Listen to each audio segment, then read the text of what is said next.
Good morning, dear students. My name is Abhijit Gupta from Bharati Group of Colleges Durg. और आज हम B seven semester जो कि subject है आपका बिल्डिंग स्ट्रक्चरल इंजीनियरिंग डिज़ाइन 3, जिसमें आज हम चैप्टर 1 डिस्कस कर रहे हैं। और इन चैप्टर 1 में हम कुछ न्यूमेरिकल्स कर चुके हैं। आज हम एक और डिज़ाइन से रिलेटेड एक प्रॉब्लम करने वाले हैं जो कि important exam point of view से भी, और ये स्कोरिंग भी है। ठीक है, एग्जाम कोशिश करेंगे हम इस टाइप के न्यूमेरिकल को सॉल्व करें, क्योंकि ये कम टाइम पे आपको 14 मार्क्स आपको गेन करा सकता है। अगर इसके बदले अगर आपको ITS डिज़ाइन करना पड़ा तो बहुत ही लेंथी चलेगा, एटलीस्ट 2 घंटा ले लेगा, आपका टाइम खराब कर जाएगा। ठीक है, तो मुझे पे ज़्यादा फोकस करेंगे जो स्कोरिंग्स होंगे एग्जाम पॉइंट ऑफ व्यू से। क्वेश्चन देखो क्या बोलता है। क्वेश्चन बोल रहा है design a welded plate girder of span 24 metre.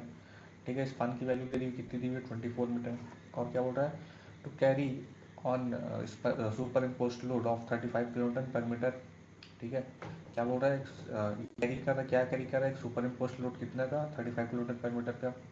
और क्या बोल रहा है, avoid use of bearing and intermediate stiffener and use Fe250 steels. ठीक है, Fe250 ग्रेड का स्टील दे दिया है।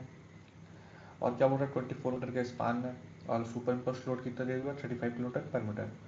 तो देखो, जब कभी भी ऐसा क्वेश्चन आए तो सबसे पहले कोशिश करो कि क्वेश्चन में क्या गिवन है ये देखो। क्वेश्चन में हमको क्या दे दिया, हमको स्पान दे दिया हुआ है।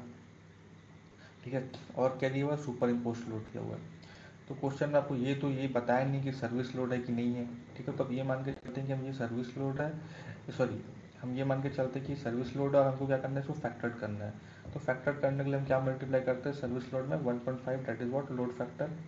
तो 1.5 से उसको मल्टीप्लाई करते हैं तो देखो हमारे पास जो फैक्टर लोड आ रहा है कितना आ रहा है, दैट इज व्हाट, 52.5 किलोमीटर पर मीटर। और जैसे कि आपको पता ही है गर्डर क्या होता है, एक तरह का बीम होता है। और बीम क्या होता है, बीम पे कोई लोड आता है और लोड के कारण क्या होता है, आपको उसमें बेंडिंग मोमेंट और शेयर फोर्स जनरेट होता है। तो जो भी डिज़ाइन होगा वो according to bending moment and shear force के अकॉर्डिंग होगा। तो फर्स्ट ऑफ ऑल हमको सबसे पहले क्या करना है, मैक्सिमम बेंडिंग मोमेंट और मैक्सिमम शेयर फोर्स की कैलकुलेशन करना है। और उससे पहले भी हमको क्या करना है, सेल्फ वेट हमको निकालना है हमारे प्लेट गर्डर का। अगर 24 मीटर आपका गर्डर है, टोटल सेल्फ वेट क्या होगा, that is called dead load. Live load तो बता दिया है 35 पर मीटर का है। अब हमको कैलकुलेट करना है क्या, डेड लोड। ठीक है, तो डेड लोड कैलकुलेट करते हैं। तो देखो डेड लोड कैसे कैलकुलेट करते हैं, डेड लोड कैलकुलेट करने के लिए देखो दो हमारे पास ना इम्पेरिकल फार्मूला है। ठीक है, उन इम्पेरिकल फार्मूला के बेस पे हम क्या करते हैं, हम अपना डेड लोड कैलकुलेट करते हैं। तो देखो आपको दो फार्मूला जनरली देखने को मिलेंगे, 2 से 3 फार्मूला, जैसे कि मैंने पहले भी बता चुका हूँ मैं, और आज फिर से बता देता हूँ। जब सेल्फ वेट कैलकुलेट करना है तो देखो आप डिजाइन यूज कर रहे हो तो आप W/200 भी ले सकते हो, W/300 भी ले सकते हो, एंड W/400 रख करके भी सॉल्व कर सकते हो, क्योंकि ये तो डिजाइन प्रॉब्लम है। तो आप तीनों में से कुछ भी कंसिडर कर सकते हो सेल्फ वेट कैलकुलेट करने के लिए। ठीक है, बस वो वेट्स का लोड्स का बस फर्क आएगा थोड़ा बहुत। कंसिडर करना होता है तो W/400। और W क्या होता है आपको सभी को पता है, W/L होता है, small W/L। Capital W to क्या होता है, स्मॉल W/L, और स्मॉल W हमारा 52.5 आया है ना। तो एक सेकेंड, ठीक है, कितना है, ये आया हमारा 52.5 टू 24 डिवाइडेड बाई 400। तो देखो कितना आ रहा है हमारे पास, ये आ रहा है आपका सेल्फ वेट आ रहा है 3.15 किलोन्यूटन पर मीटर। ठीक है, इतना आ रहा है हमारा। ठीक है, आगे बढ़ते हैं चलो। अब देखो हमको यहाँ से क्या चाहिए, टोटल लोड चाहिए। तो देखो डेड लोड तो हमको पता चल गया कितना, तो लाइव लोड पता चल गया कितना है। दोनों को ऐड कर दो तो कितना, 50.65 किलोमीटर पर मीटर। 1 मीटर पे टोटल 55.65 किलोमीटर का लोड आ रहा है।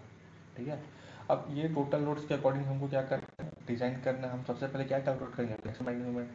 देखो ये क्या है, हमारा कोई सिंपल सा फॉर्मूला है। तो हमको टोटल लोड पता चल गया, कितना पता चल गया, डेट इज वॉट 55.65। अब उसके कारण जो बेंडिंग मोमेंट कैसे जनरेट होगा, ये कुछ ऐसा डायग्राम बनेगा। आप सभी को पता है यहाँ पे क्या जनरेट होता है, मैक्सिमम बेंडिंग मोमेंट। तो कितना होता है, ये WL² बाई 8, यही होता है मैक्सिमम बेंडिंग मोमेंट। तो देखो मैक्सिमम बेंडिंग मोमेंट की वैल्यू हमारे पास हम कैसे निकाल सकते हैं, हमारे पास एक फॉर्मूला होता है, क्योंकि आप स्ट्रक्चर एनालिसिस में भी डिज़ाइन किए हो, वहाँ से भी डिटरमाइन किए थे। ठीक है, that is what WL² by 8। तो पुट करो, W हमारा कितना है यहाँ पे 55.65 इंटू 24 डिवाइडेड बाई 8। तो कितना आ रहा है देखो हमारे पास, ये आ रहा है 4006.8 किलो न्यूटन मीटर। ठीक है, तो ये आ गया हमको मैक्सिमम बेंडिंग मोमेंट। अब हमको जाना है क्या कैलकुलेशन करने के लिए मैक्सिमम शियर फोर्स। तो देखो मैक्सिमम शियर फोर्स की यहाँ पे वैल्यूज कितनी दी हुई है, दैट इज वॉट WL/2। ठीक है, WL/2, डब्ल्यू कितना है 55.65 टू 24 डिवाइडेड बाई 2 कितना है, देखो 667.8 किलो न्यूटन। ठीक है, आगे बढ़ते हैं हमारे नेक्स्ट स्टेप में। हमको क्या क्या मिल गई, हमको मैक्सिमम बेंडिंग मोमेंट मिल गया और मैक्सिमम शियर फोर्स मिल गया। अब देखो हमको क्या डिजाइन करना है, एक प्लेट गर्डर डिजाइन करना है। अब प्लेट गर्डर आपको पता है कैसा दिखता है, क्रॉस सेक्शन व्यू कुछ इस टाइप से आपका दिखता है। तो देखो अभी हमको तो सिर्फ रोड के हिसाब से क्या करना है, हमको एक ये प्लेट गर्डर डिजाइन करना है। तो उसमें देखो एक ये वाला जो पोर्शन होता है फ्लैंज होता है, ये वाला पोर्शन वह होता है। हमको क्या करना है, सबसे पहले हमको इसका साइज पता करना है। तो सबसे पहले हम मूव करेंगे डेप्थ, इस वेब पोर्शन का साइज डिटरमाइन करेंगे। तो सबसे पहले हमको क्या क्या चाहिए, इसकी तो पहली बार इसकी डेप्थ चाहिए कि कितना इसका डेप्थ होगा, that is what effective depth, and इसकी थिकनेस कितनी होगी इस वेब पोर्शन की। तो ये सबसे पहले हम डिटरमाइन करेंगे। तो उसके लिए हमारे पास एक एम्पिरिकल फॉर्मूला होता है, that is what optimum depth of the plate girder. यहाँ से हम क्या कर सकते हैं, स्मॉल डी डिटरमाइन कर सकते हैं। तो स्मॉल डी हमारा जितना कितना आ रहा है चलो चेक करते हैं। तो स्मॉल डी का हमारे पास एक फॉर्मूला होता है ऑप्टिमम डेप्थ, ऑप्टिमम डेप्थ कितना है देखो, that is what maximum maximum bending moment mz। ठीक है, mz क्या है, मैक्सिमम बेंडिंग मोमेंट। और ये आर के क्या दिया हुआ है, के होता है आपका dy/tw का रेशियो। ठीक है, अब ये मैं बताऊंगा क्या होता है dy/tw का रेशियो। ये हम एज्यूम करते हैं लगभग आप इसको 120 से लेकर के या फिर 140 से लेकर के आप 240 के बीच एज्यूम कर सकते हो बेंडिंग पर्पज से।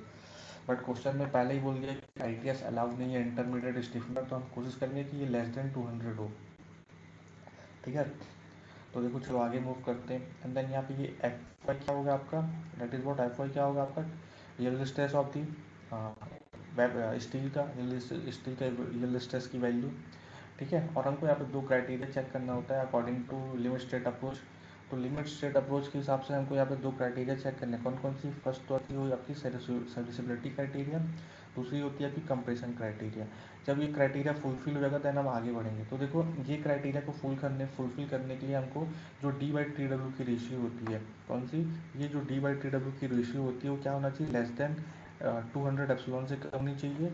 और कंप्रेशन क्राइटेरिया को फुलफिल करने के लिए ये ये dy/tw का जो रेशियो है वो 345 इंटू एप्सिलॉन के स्क्वायर से कम होनी चाहिए।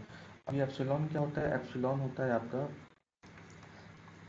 √250/FY। ठीक है, तो 250/250 कितना होता है, 1 हो जाता है। तो यहाँ एप्सिलॉन क्या हो गया, 1 आ गया। तो कुल मिला के जो dy/tw का रेशियो क्या होना चाहिए, लेस देन 1 होना चाहिए। और जो कि सर्विसिबिलिटी क्राइटेरिया को क्या करेगा, फुलफिल करेगा। एंड देन dy/tw रेशियो को क्या होना चाहिए, लेस देन और इक्वल टू होना चाहिए 345 एप्सिलॉन स्क्वायर से। ठीक है, तो और इसीलिए मैं यहाँ पे क्या कर रहा हूँ, और ये जो के क्या होता है आपका, जैसे कि मैंने बताया कि क्या होता है आपका dy/tw का रेशियो होता है। तो मैं ये मान के चलता हूँ जो मेरा के का जो वैल्यू है 180 मान लो या 160 मान लो, कुछ भी मान लो। तो देखो हमने यहाँ पे एज्यूम किया है 180। ठीक है, 180 एज्यूम किया। अब क्या करेंगे, इस अब ये जो हमारे पास ऑप्टिमम डेप्थ का जो फॉर्मूला है, ठीक है, ये ऑप्टिमम डेप्थ का जो फॉर्मूला है इसमें क्या करेंगे, अब वैल्यू सब्सटीट्यूट करेंगे। ठीक है, तो एक सेकंड बस ना। ठीक है, तो हमने यहाँ पे लिखा let's assume dy/tw is equal to what 180, और उसको हम क्या बोल रहे हैं, के, है ना। तो चलो सब्स्टिट्यूट करते हैं वैल्यूज को। तो ये क्या हो गया, that is what maximum bending moment कितना हमारा 4006.8 इंटू 10⁴ इंटू 180 डिवाइडेड बाई 250। ठीक है, तो देखो हमारा जो ऑप्टिमम डेप्थ कितना आ रहा है, दैट इज व्हाट 1323.6। अब आप उसको चाहो तो राउंड ऑफ 1400 ले लो, या फिर आप 1200 ले लो या 1300 ले लो, आप कुछ भी ले सकते हो डिजाइनिंग के हिसाब से। अपने मन से आपको डिजाइन करना है। अगर वो कल को अगर फेल भी होता है तो आप इसको इंक्रीज कर लेना वैल्यू को। ठीक है, अगर 1200 अगर फेल जाता है या कुछ भी हमको लगता है कि डेप्थ और बढ़ाने की जरूरत है या कम करने की जरूरत है, हम कम कर सकते हैं। तो हम कोशिश करते हैं कि जो हमारा प्लेट गर्डर हो कोशिश करते हैं कि उसकी, ठीक है, हम कोशिश करते हैं कि उसकी जो वेब पोर्शन होता है इसकी थिकनेस से ज़्यादा हो जाए, ज़्यादा डेप्थ, इसकी डेप्थ ज़्यादा बढ़े मत। जनरली इसका जो डेप्थ वैरी है 1 से लेकर के 3 मीटर के बीच में। बट आपको पता है इतना पतला वेब अगर आप जितनी इसकी लेंथ आपको डेप्थ बढ़ाओगे तो क्या होगा, इसके बकलिंग होने के भी चांसेस ज़्यादा हो जाएंगे। ठीक है, तो आपको स्टिफनेस प्रोवाइड करना पड़ेगा, पैनल प्रोवाइड करना पड़ेगा। आपको इंटर डिस्टेंस में स्प्रेड करने पड़ेंगे या नंबर ऑफ थिंग्स आपको चेक्स लगाने पड़ेंगे, तो टिपिकल हो जाएगा डिजाइन। तो हम कोशिश करते हैं कि इसका डेप्थ हम ज़्यादा ना रखें, बट विड्थ अगर हो सके तो हम, थिकनेस हो सके तो हम बढ़ा दें। तो हम यहाँ पे क्या कर रहे हैं, डेप्थ इसीलिए देखो मैं यहाँ पे 1200 लेकर के चल रहा हूँ। आप 1300 भी ले सकते हो, 1400 भी ले सकते हो, उसमें आप फ्री हो। ठीक है, डिज़ाइन कर रहे हैं हम, तो इतना ज़्यादा सोचना नहीं है। ठीक है, चलो आगे बढ़ते हैं। तो देखो डेप्थ कितना है हमारा, 1200 आ गया। ठीक है, अब बात करते हैं इसकी ऑप्टिमम थिकनेस किसके, हमारे बैक पोर्शन की। तो optimum thickness of T back कैसे निकालेंगे, डेट इज व्हाट 2 TW, क्या होता है maximum bending moment divided by D T W का स्क्वायर इंटू यल स्ट्रेस, और पूरे का पावर क्या हो गया 0.33 या फिर 1/3 लिख लो। एक सेकंड, शायद ऊपर फॉर्मूले में 1/3 नहीं था क्या, देखो हम उसको करेक्ट कर लेते हैं। यहाँ पे था, यहाँ पे 1/3 है। ठीक है, इसी की हम बात कर रहे थे। ठीक है, चलो आगे बढ़ते हैं। तो देखो सब्स्टिट्यूट की वैल्यू, मैक्सिमम बेंडिंग कितना है हमारा, मैक्सिमम बेंडिंग है हमारा 4006 इंटू 10⁶ डिवाइडेड बाई 250 इंटू 50 का स्क्वायर। ठीक है, और पूरे का पावर कितना है 0.33 या फिर 1/3 भी आप लिख सकते हो। तो कितना है, जो हमारा थिकनेस ऑफ वेब आ रहा है 7.74। ठीक है, और जो हमारा थिकनेस ऑफ वेब है लगभग वेरी करता है, मिनिमम कितना 7 से कम नहीं होना चाहिए। ठीक है, 7 से एटलीस्ट तो 6 तो मान के चलो, 6 से कम होना ही नहीं चाहिए। ठीक है, हम उससे ऊपर ही प्रोवाइड करने की कोशिश करेंगे। तो हम यहाँ पे अज्यूम करके चलते हैं, क्योंकि हमको इतना डिज़ाइनिंग का एक्सपीरियंस होगा कि 8 में भी फेल हो जाता है। तो हम कोशिश करते हैं कि इसको राउंड ऑफ कर लेते हैं। कितना कर लेते हैं, हम इसको कर लेते हैं 12 ठीक है, तो ये हो गया। हमको क्या मिल गया, हमको क्या क्या मिल गया, हमको डेप्थ मिल गया, और क्या मिल गया हमको, हमको मिल गया वेब का थिकनेस। डेप्थ मिल गया और वेब का थिकनेस मिल गया। ठीक है, चलो मूव करते हैं आगे। ठीक है, तो अब क्या करेंगे, हम स्टेप 3 में जाएंगे। अभी तो हमको वेब पोर्शन का साइजेस मिला, अब हमको क्या करना है, आपको फ्लैंज पोर्शन का साइज डिटरमाइन करना है कि फ्लैंज का विड्थ कितना होगा, फ्लैंज की थिकनेस कितनी होगी। तो ये सबसे पहले हम पता करेंगे। That is what step 3 our design of flanges. So first of all हमको हमको यहाँ पे क्या कैलकुलेट करना है, हमको कितना एरिया का रिक्वायरमेंट है हमारे फ्लैंज पोर्शंस के लिए। तो सबसे पहले हम क्या करेंगे, यहाँ पे एरिया ऑफ फ्लैंज रिक्वायर्ड जो भी होगा हम कैलकुलेशन करेंगे।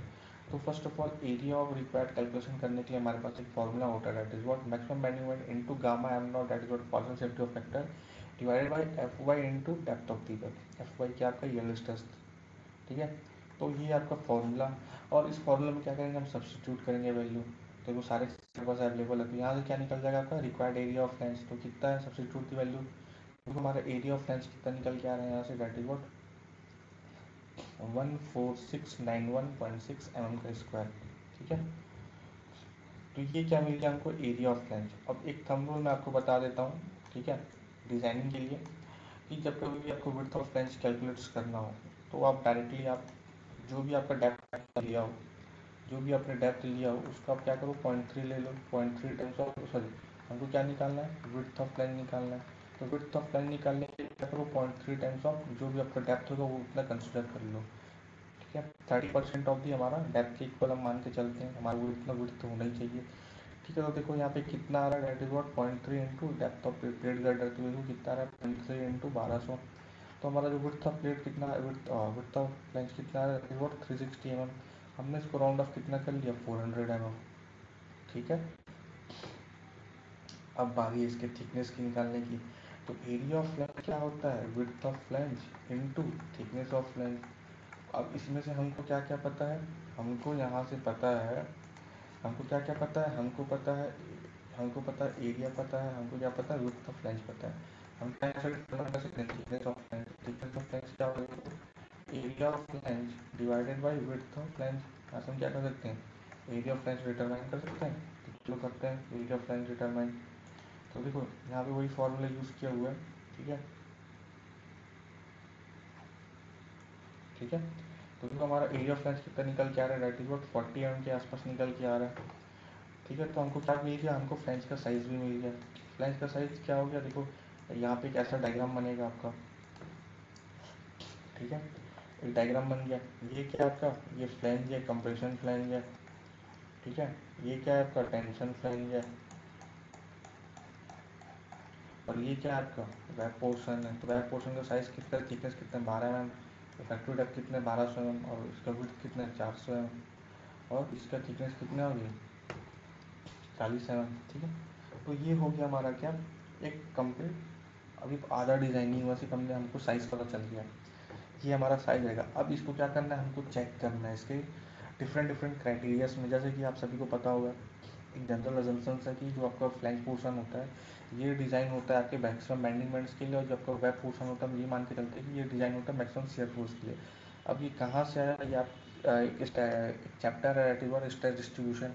वहाँ पे जब आप बेंडिंग स्ट्रेस के लिए जब डायग्राम बनाते थे, और आपका शियर स्ट्रेस डिस्ट्रीब्यूशन के लिए जब डायग्राम बनाते तो शियर स्ट्रेस का डायग्राम, तो वहाँ से आपको पता चला कि यहाँ पे जो वेब पोर्शन है वो मैक्सिमम शियर फोर्स कैरी कर रहा है, और वेब पोर्शन जो है सॉरी फ्लैंज पोर्शन जो है मैक्सिमम मोमेंट कैरी करता है। ठीक है, तो ये हमको यहाँ से पता चला, और ये हमारा एक जनरल अजम्पशन है for the design of the predicator. Let's move on the next steps. Next step क्या है आपका, फ्लैंज जो पोर्शन है सबसे पहले हमको क्या करना है उसकी बेंडिंग स्ट्रेंथ चेक करें कि क्या वो कैपेबल है कि नहीं, जो हमारे अप्लाइड मूवमेंट है, हमारे लोड्स जो आ रहे हैं मूवमेंट बेंडिंग मूवमेंट जो जनरेट हो रहा है उसको कैरी कर सकता है कि नहीं कर सकता। हमको क्या करना है, इसकी स्ट्रेंथ चेक करनी है। ठीक है, अब स्ट्रेंथ चेक करने के लिए हमको क्या करना है, यहाँ पे सबसे पहले हमको क्लासिफिकेशन ऑफ द सेक्शन करनी है कि हमारा जो सेक्शन बना है कि वो प्लास्टिक है, सेमी कॉम्पैक्ट है कि सिलेंडर है। ठीक है, तो क्या करेंगे हम यहाँ पे क्लासिफिकेशन करेंगे, और क्लासिफिकेशन करने के बाद हमको वहाँ से किसकी वैल्यू मिलेगी, हमको बीटा की वैल्यू मिलेगी कि अगर ठीक है। और ये बीटा का वैल्यू कहाँ पे पुट होगा, हमारे मैक्सिमम बेंडिंग मोमेंट वाले फॉर्मूले में। तो देखो हमारा जो मैक्सिमम बेंडिंग मोमेंट कैलकुलेट करने का जो फॉर्मूला होता है दैट इज क्या होता है, that is what M D equal to what beta into plastic section modulus to Z P into F Y divided by gamma M naught. ठीक है, ये हमारा क्या होता है फॉर्मूला होता है। और इस फॉर्मूले में हमको क्या क्या पता है, हमको एफ वाई पता है, क्या पता है हमको एफ वाई पता है, गामा एम नॉट पता है, बस बीटा और जेड पाई जेड पी नहीं पता। तो हमको क्या करना पड़ेगा, सेक्शन क्लासिफिकेशन करके बीटा निकालना पड़ेगा, एंड ये that is what plastic section modulus calculate करना पड़ेगा। ठीक है, तो इतना काम हम पहले करेंगे सबसे पहले। तो देखो सबसे पहले क्या करना है, आपको टेबल नंबर से जाना है, एक सेकंड में कलर चेंज कर रहा हूँ।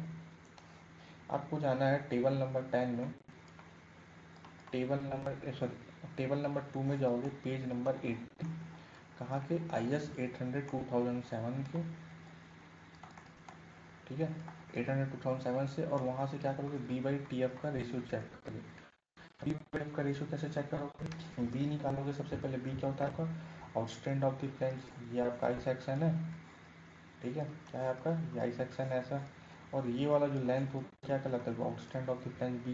ये कैसे निकलेगा, ये आपको हम पहले भी पढ़ चुके हैं इसका फॉर्मूला। वहाँ से आप क्या करोगे बी कैलकुलेट करोगे, और यहाँ पे क्या करोगे सब्सटीट्यूट करोगे। देन थिकनेस ऑफ फ्लैंज आपको पता है, और इसकी जो भी वैल्यू आएगी वो लेस देन किससे होना चाहिए 8.4 एप्सिलॉन से। अगर 8.4 एप्सिलॉन से कम है तो हम क्या करेंगे यहाँ पे, हम एक सेकंड ना, बीटा भी हम क्या लेके चलेंगे 1 लेके चलेंगे। ठीक है, तो मैं ये मान के चलता हूँ जो हम डिज़ाइन कर रहे हैं लैटरली सपोर्टेड है। ठीक है, लैटरली सपोर्टेड बीम है, और दूसरा चीज़ ये जो सेक्शन हमको मिला है वो प्लास्टिक है। कहाँ से चेक किया हमने, इस टेबल नंबर 2 से, page number 18, IS 800 2007 B by T F का रेशो चेक की जो कि लेस देन 8.4 एप्सिलॉन था। तो इसलिए मैं यहाँ पे क्या लेके चल रहा हूँ, बीटा जो भी है मेरा वो क्या है 1 मान के चल रहा हूँ। ठीक है, बीटा क्या मान के चल रहा हूँ 1 मान के चल रहा हूँ। अब जेड पी की बात भैया, अब जेड पी निकालना, तो जेड पी क्या होता है आपका प्लास्टिक सेक्शन मॉडुलस। तो ये होता है that is what area compression flange और टेंशन फ्लैंज का एरिया। ठीक है, इनटू डिस्टेंस। तो डिस्टेंस कहाँ होता है, ये हमारा न्यूट्रल एक्सिस है। ठीक है, न्यूट्रल एक्सिस है, तो ये इसका क्या हो गया सेंट्रॉइड हो गया। ये जो डिस्टेंस होगा वही हमारा क्या होगा हाफ होगा डिस्टेंस। ठीक है, तो ये हमारा यहाँ से क्या निकलेगा जेड पी। तो कैलकुलेट करो भाई जेड पी, तो जेड पी को सब्सटीट्यूट करते हैं वैल्यू, तो हमारे पास कितना आ रहा है 18.56 इंटू 10⁻6 mm3। तो यूनिट का ख्याल रखेंगे यहाँ पे। ठीक है, आगे बढ़ते हैं, चलो अब आगे बढ़ते हैं, सब्सटीट्यूट करते हैं किसमें, हमारे मैक्सिमम बेंडिंग मोमेंट वाले फॉर्मूले में।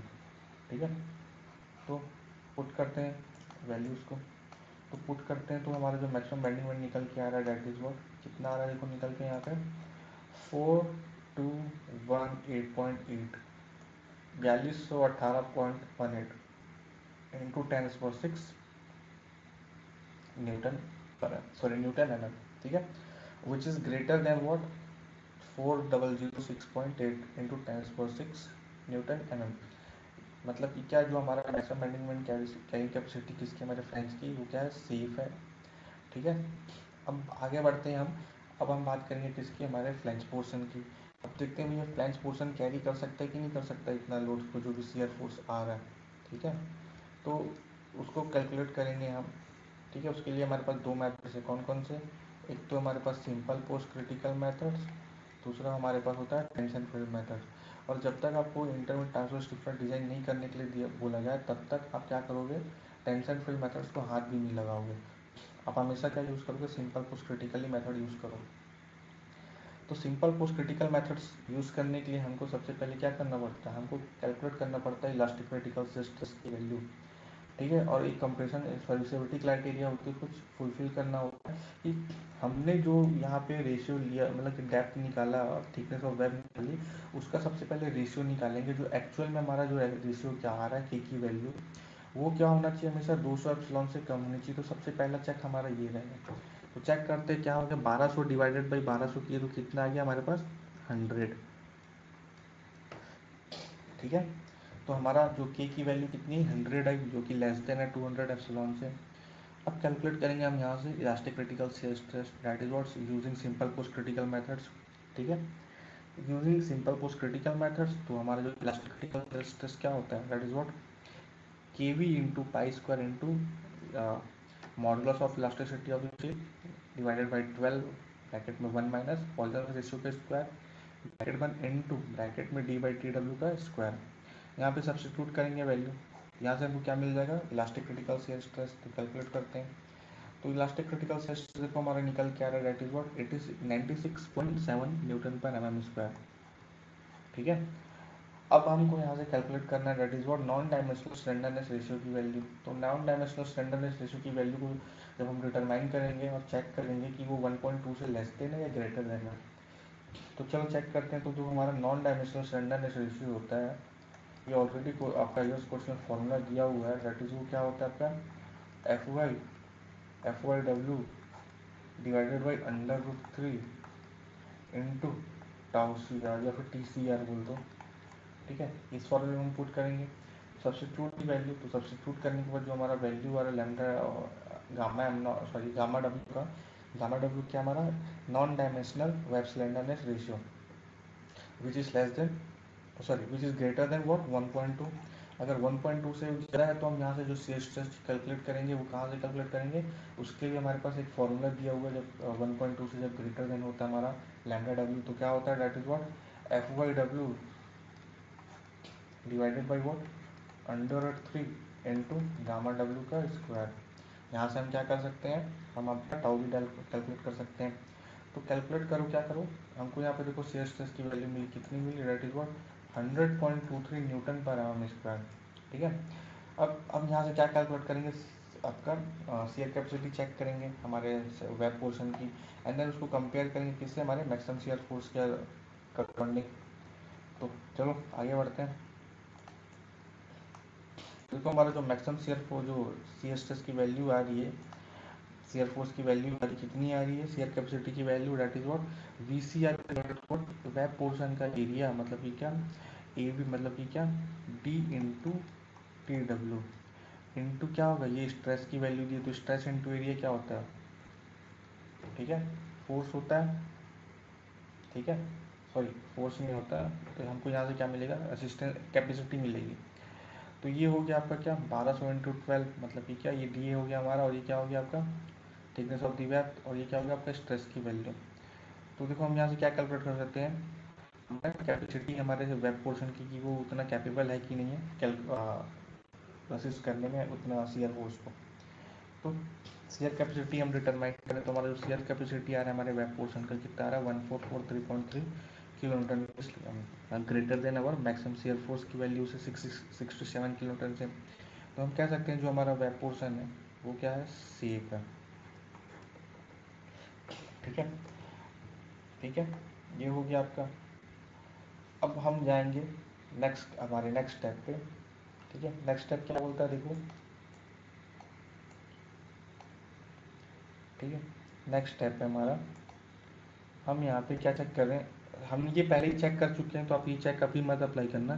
जब हम स्टार्टिंग में करते हैं ना, तभी ये स्टेप 6 अप्लाई कर लेना, इसको आप छोड़ दो। ठीक है, ये हम पहले ही अप्लाई कर चुके हैं और ये हम पहले ही चेक कर लेते हैं। You don't need to apply again. चलो हाँ, अब नेक्स्ट स्टेप करिए। नेक्स्ट स्टेप है, अब हम क्या करेंगे, कनेक्शन डिजाइन करेंगे, कनेक्शंस करेंगे हमारे किसके, वेब पोर्शन को फ्लैंज पोर्शन के साथ।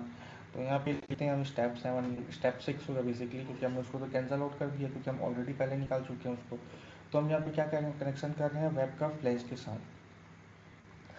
तो हम ये मान के चल रहे हैं कि हम यहाँ पे क्या यूज़ करेंगे, तो हमको क्वेश्चन बोला वेल्डेड प्लेट करना है, और वेल्डेड मान लो कि ये कोई आपका आई सेक्शन है ऐसा, ठीक है, क्या ऐसा कोई आपका आई सेक्शन है, और उसको अगर आप पीछे तक ऐसा देखोगे तो कैसा दिखाई देगा, कुछ ऐसा दिखाई देगा, है ना।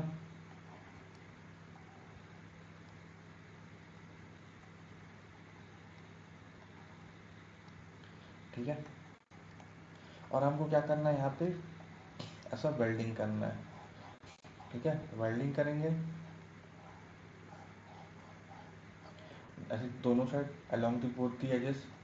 ठीक है, तो along the both the edges हम क्या करें, वेल्डिंग कर रहे हैं, फिलेट वेल्डिंग कर रहे हैं।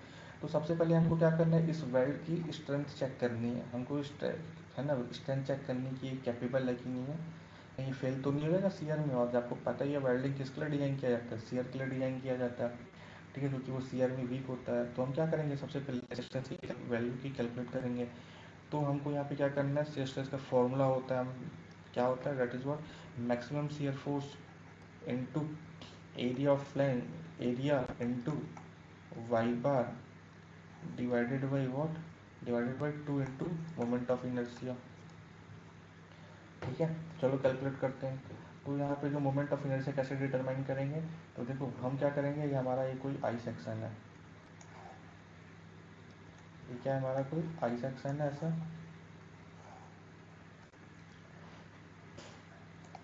तो सबसे पहले हम क्या करेंगे, हम क्या करते हैं, इसको एक रेक्टेंगुलर सेक्शन ऐसा मान के चलते हैं कंप्लीट। तो कंप्लीट रेक्टेंगुलर सेक्शन का जो वैल्यू होता है मोमेंट ऑफ इनर्शिया कितना होता है, that is what B H cube by 12।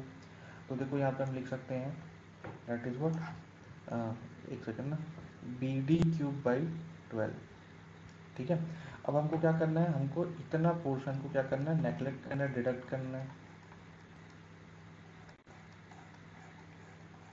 इतना पोर्शन क्या करना है, डिडक्ट करना है। तो हम क्या कर रहे हैं, हम इसका मान के चलते इसका डेप्थ कितना है स्मॉल डी, और विड्थ कितना है आउटस्टैंड ऑफ द फ्लैंज के इक्वल टू बी। तो ये क्या हो गया, बी डी क्यूब बाई 12। ठीक है, यही होता है बी डी क्यूब बाई 12। अब देखो यहाँ पे कितना आपको डिवाइड करना है, one side and two side, तो इसलिए यहाँ पे क्या मल्टीप्लाई कर रहे हैं हम, यहाँ पे 2 मल्टीप्लाई कर रहे हैं। तो सब्स्टिट्यूट दी वैल्यू, और जो हमको यहाँ पे मोमेंट ऑफ इनर्शिया निकल के आ रहा है, दैट इज व्हाट कितना आ रहा है, देखो 143 इंटू 10⁶ एम का पावर 4। ठीक है, यूनिट्स का खास ख्याल रखेंगे। थोड़ा सा आप लोग वैल्यूज चेक कर लेना, ठीक है, कैलकुलेशन पर्पस, कैलकुलेशन चेक कर लेना आप लोग एक बार। चलो, मोमेंट ऑफ इनर्शिया मिल गया, मोमेंट ऑफ इनर्शिया मिल गया। अब हम कहाँ जाएंगे, अब हम जाएंगे सब्स्टिट्यूट करेंगे फॉर्मूलेस में। तो देखो यहाँ पे जो सब्स्टिट्यूट करते हैं वैल्यूज, तो सब्स्टिट्यूट करने पर देखो हमारा जो मैक्सिमम शेयर फोर्स की वैल्यू कितनी आ रही थी, 667.8।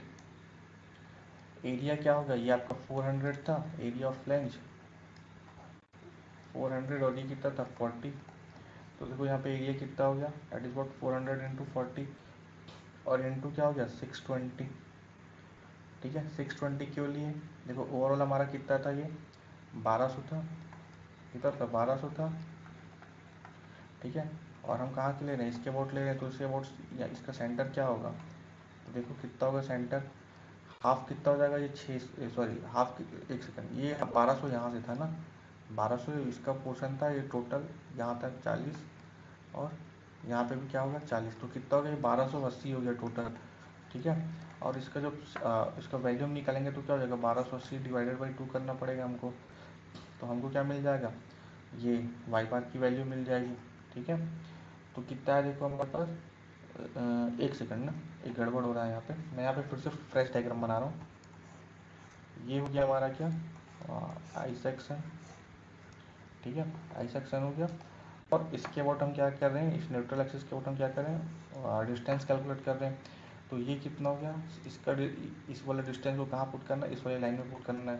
तो इसका हाफ कितना हो गया, 40/2 का हाफ कितना हो गया, इसका हाफ 20। यहाँ से यहाँ तक का डिस्टेंस कितना हो गया, 20, ठीक है। और यहाँ से यहाँ तक का जो डिस्टेंस कितना होगा, 600, ठीक है। तो ये कितना हो गया, 600 प्लस 20 कितना आ गया, 620 mm। तो ये देखो यहाँ पे डिस्टेंस कितना आ गया हमारा, ये हमारा डिस्टेंस आ गया 620 mm। सब्स्टिट्यूट दी वैल्यू सॉल्व, तो कितना आ गया देखो हमारा शियर स्ट्रेस की वैल्यू, तो ये आ गया लगभग 0.236 kN/mm, ठीक है। अब कैलकुलेट करते हैं हमारा, क्या बोलते हैं, जो वेल्डिंग हम कर रहे हैं उसकी स्ट्रेंथ, ठीक है। तो स्ट्रेंथ कैलकुलेट करते हैं, ठीक है। तो हम ये मान के चलते हैं, हम यहाँ पे फिलेट वेल्ड यूज़ कर रहे हैं, फिलेट वेल्ड यूज़ कर रहे हैं, 90 डिग्री एंगल पर क्या करें, वेल्डिंग करेंगे। तो 90 डिग्री एंगल के लिए जो आपका जो की वैल्यू कितनी होती है, डेट इज वॉट 0.7, है ना। और size of weld minimum minimum 5 या 6 ले सकते हैं। तो मान के चलते हैं हम यहाँ पे क्या कंसिडर करते हैं, हम 6 mm साइज ऑफ वेल्ड ले लेते हैं, है ना। 6 mm साइज ऑफ वेल्ड ले लेते हैं। तो 6 mm साइज ऑफ वेल्ड लेने के बाद हमारा यहाँ पे देखो थ्रॉट थिकनेस निकल के आता है, कितना निकल के आता है, 0.7 टाइम्स ऑफ 6, तो कितना आ गया 4.2 mm। तो ये हो गया हमारा थ्रॉट थिकनेस, ठीक है। अब देखो टोटल कितना शियर फोर्स आ रहा है, 94.4 किलो न्यूटन, है ना। टोटल कितना आ रहा है, 94.4 किलो न्यूटन। तो आगे बढ़ते हैं, ठीक है। तो देखो हमारा जो वेल्डिंग कर रहे हैं उसकी स्ट्रेंथ कितनी होगी, चेक करते हैं। तो चेक करते हैं, तो उसके लिए हमारे पास एक फॉर्मूला होता है कैलकुलेट करने का, that is what, for per unit length के लिए। तो यहाँ पे देखो आपको दिख नहीं रहा होगा, बट यहाँ पे 1 भी मल्टीप्लाई होती है, ठीक है, जो छुपा हुआ है। क्योंकि हम क्या किसके लिए निकाल रहे हैं, पर यूनिट लेंथ के लिए निकाल रहे हैं। तो स्ट्रेंथ कैलकुलेशन करें किसके, हमारे वेल्डिंग फोर्स वेल्डिंग के लिए। और कौन सा वेल्ड होगा, हम शॉप में कर रहे हैं वेल्डिंग मान लेते हैं। तो पार्शियल सेफ्टी फैक्टर क्या होगा शॉप वेल्डिंग के लिए, 1.25, ठीक है। तो देखो यहाँ पे एक फॉर्मूला बनता है, क्या फॉर्मूला बनता है आप सभी को पता है, निकालने का, that is what, TW into L effective into yield stress divided by √3 into 1.25, sorry ये पार्शियल फैक्टर फैक्टर होता है। तो देखो इस फॉर्मूले में हम ये वाला फॉर्मूला यूज़ किए, तो जो भी हमारा स्ट्रेंथ निकल के कितनी निकल के आई, वेल्डिंग की 4.85 kN/mm, ये निकल के आई, ठीक है। ये मीटर mm, ठीक है। तो देखो और हमारा जो कितना आ रहा था शेष था, दैट इज वॉट 0.236 kN/mm, ठीक है। यूनिट्स का आप लोग थोड़ा सा ख्याल कर लेना, ठीक है। तो ये तो हो गया कि आपका एक डिजाइन आपका सभी में सेफ हो गया, ठीक है। आपका क्या क्या हो गया, देखो सबसे पहले हमने क्या किया, मैं नया पेज ले लेता हूँ।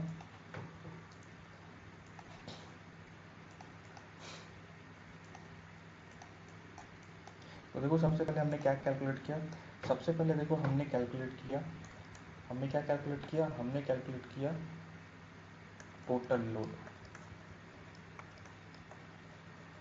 टोटल लोड हमने कैलकुलेट किया, हम maximum bending moment, maximum bending moment and maximum shear force, ठीक है।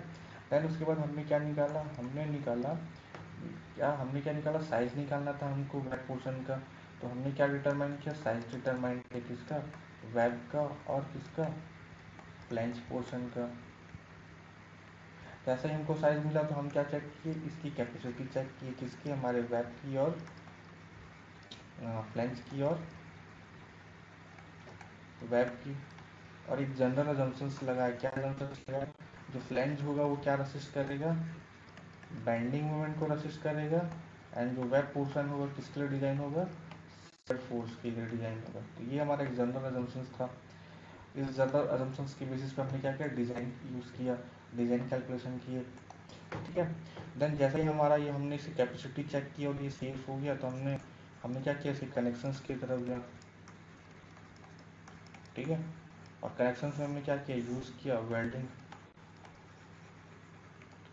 ठीक है। और इस वेल्डिंग की क्या की हमने कैपेसिटी स्ट्रेंथ चेक किया, ठीक है। और ये सब में सेफ था, और क्वेश्चन में ऑलरेडी बोला हुआ है, क्या बोला हुआ है कि आपको डिजाइन नहीं करना है लोड बेरिंग स्टिफनर और इंटरनल स्टिफनेस। तो यहाँ पे वैसे भी रिक्वायरमेंट नहीं थी, क्योंकि सभी में हमारा क्या है, जो गर्डर था वो क्या था, सेफ था, ठीक है, सभी क्राइटेरियाज में।